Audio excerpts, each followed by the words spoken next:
Kita ke informasi pertama, para pedagang di pasar tradisional di Tangerang, Banten mengaku kesulitan mendapatkan pasokan minyak goreng subsidi sehingga terpaksa menjual minyak goreng di atas harga eceran tertinggi pemerintah. Warga pun mengeluhkan langka dan mahalnya minyak goreng di pasar. Sabtu pagi, sejumlah pedagang pasar tradisional Gudang Tiga Raksa, Kabupaten Tangerang, Banten masih menjual harga minyak goreng seharga Rp18.000 per liter. Mereka terpaksa menjual minyak stok lama dengan harga lama, lantaran pasokan minyak goreng subsidi seharga Rp14.000 sulit didapat. Pedagang sempat mendapat pasokan minyak goreng subsidi satu kali, tetapi sejak 2 pekan terakhir tidak lagi mendapat pasokan. Sementara stok minyak goreng curah sejak 3 hari terakhir menghilang. Di sisi lain, mereka tidak berani menyetok minyak goreng curah karena harganya masih tinggi di atas ketetapan pemerintah, yakni Rp11.500 per liter. Saat ini, minyak goreng curah yang tersedia di pasar tradisional Gudang Tiga Raksa hanya stok lama dengan harga Rp17.000 per liter. Kalau stok minyak, saya kemarin dikirim sama distributor cuma 10 karton ya Pak. 10 karton itu kan kita harga subsidi pemerintah. Itu saya jual dengan harga subsidi. Ya itu mah namanya minyak 10 karton ya paling 2 jam 3 jam udah habis Pak. Nah untuk penjualan selanjutnya kita nunggu pengiriman lagi, barangnya kosong, di gudangnya belum ada. Kan barangnya terbatas Mas, jadinya hari ini untuk penjualan minyaknya mungkin yang dibilang subsidi juga barangnya cepat habis karena barangnya juga nggak terlalu banyak. Selain pedagang, para konsumen pun mengaku kesulitan mendapat minyak goreng sejak pemerintah menetapkan harga eceran tertinggi seharga Rp14.000 per liter pada 1 Februari lalu. Akibat kelangkaan minyak goreng subsidi di retail modern atau pasar tradisional, kini warga terpaksa harus membeli minyak goreng dengan harga Rp18.000. Berapa hari jadi minyak nggak ketemu nih? 2 hari Pak, kemarin susah, minyaknya turun tapi barangnya nggak ada.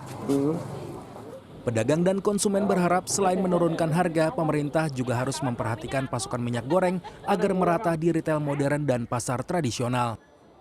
Dodi Wahyudi, Tangerang, Banten.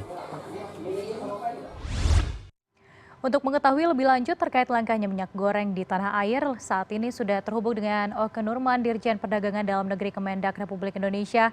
Pak Oke, terima kasih sudah meluangkan waktu bersama CNN Indonesia Newsroom hari ini, Pak Oke. Ya, Pak Oke. Selamat sore Mbak Lady. Baik, kita langsung ke pertanyaan pertama ini, mengapa Kemendak ini meyakini kelangkaan minyak goreng karena dampak pandemi COVID-19 bukan karena permainan kartel, Pak?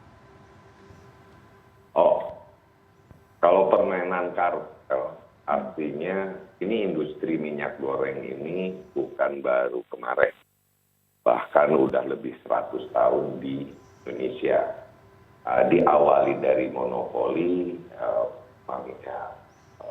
punya adalah sekarang beberapa oligopoli dan sebagainya. Tapi artinya kalau ini masalah gara-gara oligopoli ini, tentunya kan sudah lama harusnya bergerak. Tapi pada dasarnya begini, Kementerian Perdagangan atau pemerintah tetap mendorong terjadinya persaingan usaha yang sehat. Kalau tidak sehat, silahkan dilakukan. Sementara ini pemerintah melihatnya tidak ada indikasi kartel, karena ini udah berjalan sebelumnya. Bahkan sebelum pandemi, harga normal-normal aja. Dan ini menurut pandangan pemerintah, ini karena kenaikan harga bahan. Dan saat ini dengan Permendag yang terakhir, Peraturan Menteri Perdagangan Nomor 0 2022, itu pemerintah yakin ini menjawab permasalahan karena harga minyak goreng di dalam negeri itu dilepas dari harga ketentuan harga CPO internasional, di mana setiap eksportir tetap menggunakan CPO internasional, tetapi 20%-nya wajib memasok ke dalam negeri dengan harga yang ditetapkan oleh pemerintah yang berbentuk CPO, Domestic Price Obligation. DMO-nya 20% dari angka ekspornya, CPO-nya adalah 9.300 untuk CPO dan 10.300 untuk lain.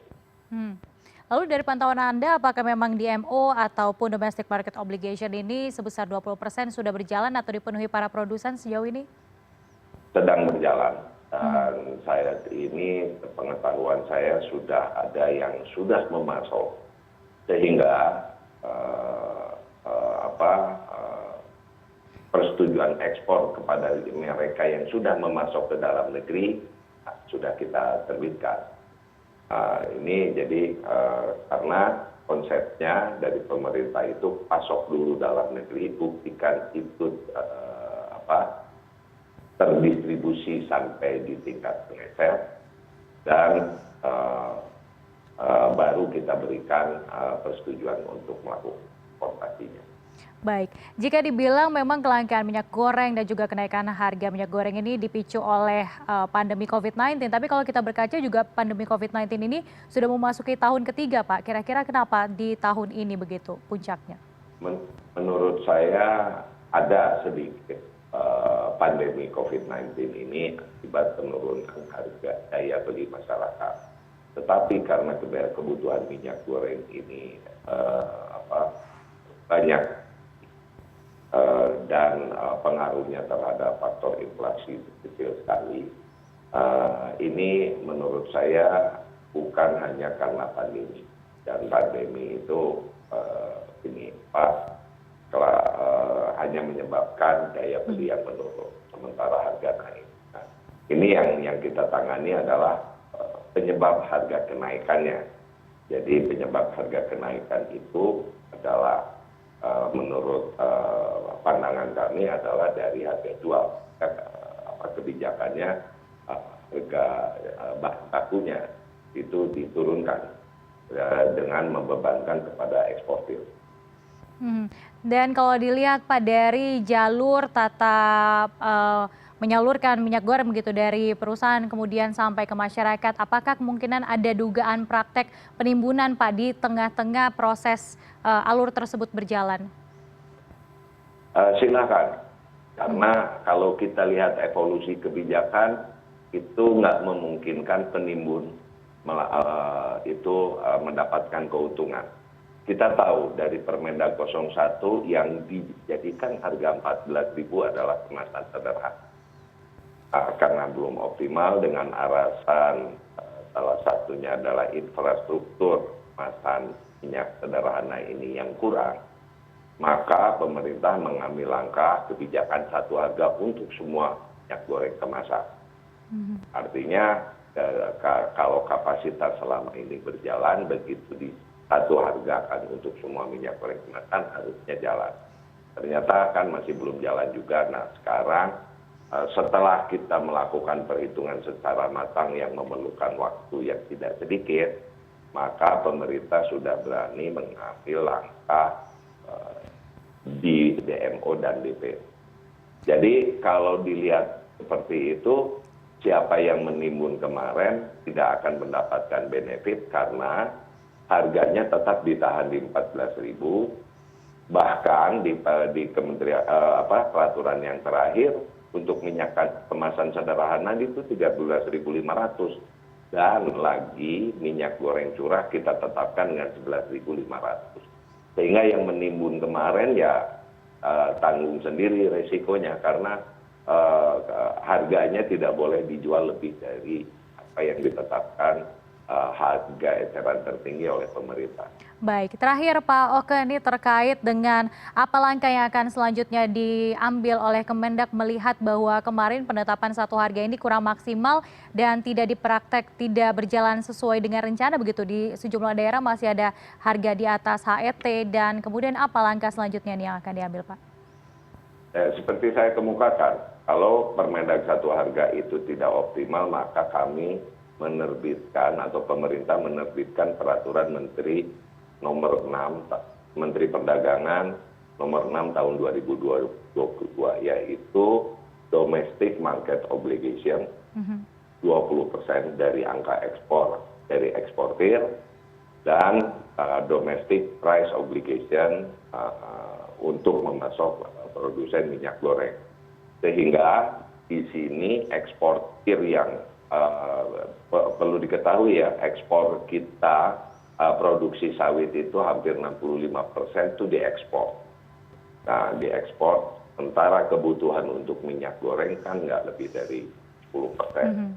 Jadi artinya sekarang eksportir berburu segera mendistribusikan, karena kalau tidak terdistribusikan dan terbukti mendistribusikan, ekspornya akan tertahan.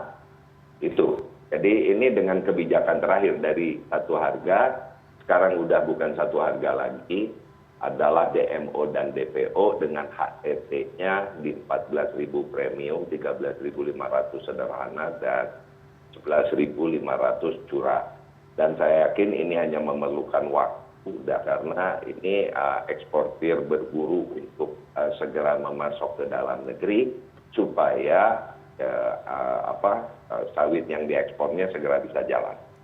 Baik, terima kasih Pak Oke Nurman, Dirjen Perdagangan Dalam Negeri Kemendak Republik Indonesia telah bergabung bersama kami di CNN Indonesia Newsroom.